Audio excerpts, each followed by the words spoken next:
অবশ্যই বিএনপিকেও বিহার সিস্টেমে নির্বাচন মানা উচিত। সংস্কার চাই। বিএনপি বলছে আমরা সরকার গঠন করে ক্ষমতায় গিয়ে সংস্কার করব। প্রথম প্রশ্ন হলো এই, আগামীতে বিএনপি ক্ষমতায় যাবেন, এই গ্যারান্টি আপনি কে দিয়েছে? আপনি কিভাবে ভেবেছেন যারা 91 থেকে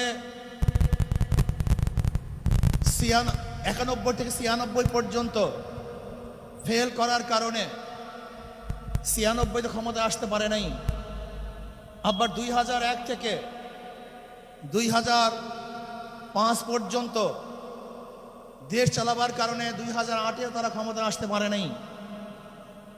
2001-এ বিএনপি ইশতেহার ঘোষণা করেছিল, সেই ইশতেহারের মধ্যে 10% বিএনপি বাস্তবায়ন করতে পারে নাই।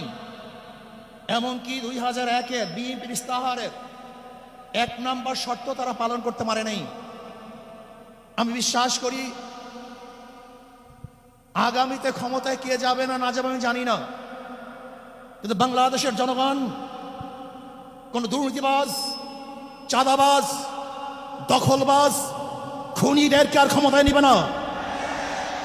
বাংলাদেশের জনগণ রক্ত দিয়েছে, জীবন দিয়েছে বাংলাদেশে চাঁদাবাজি করার জন্য নয়, খুন করার জন্য নয়, দেশকে দখল করার জন্য নয়, দুর্নীতি করার জন্য মানুষ রক্ত দেয়, জীবন দেয়। বাংলাদেশের মানুষ জীবন দিয়েছিল, মানুষ মুক্তি পাবে, শান্তি পাবে। আমার গরিব দুঃখী মানুষ ক্ষুধার্ত থাকবে না, বাংলাদেশের একজন মানুষও খোলা আকাশের নিচে থাকবে না, বাংলাদেশের একজন গরিব বস্ত্রহীন থাকবে না।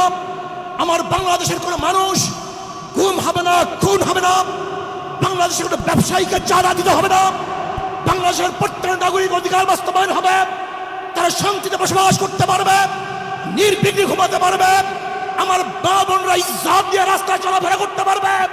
বাংলাদেশের মসজিদ থাকবে, মাদ্রাসা থাকবে, দাড়ি থাকবে, টুপি থাকবে, দাড়ি ভরে আক্রমণ করতে পারবে না, টুপিকে ছিনিয়ে কেউ নিতে পারবে না, ইসলামের বাইরে কেউ আইন পাস করতে পারবে না।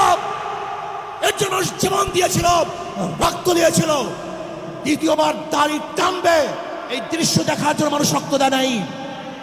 মৌলবাদীর বিরুদ্ধে আলোক আঙ্গুল তুলবে, মোল্লা বলে গালি দিবে, আজকে টুপি দাড়িওয়ালাদের ক্ষমতায় যেতে দেবে না, এই স্লোগান শোনার জন্য মানুষ রক্ত দেয় নাই। এই দৃশ্য দেখার জন্য বুকের তাজা রক্ত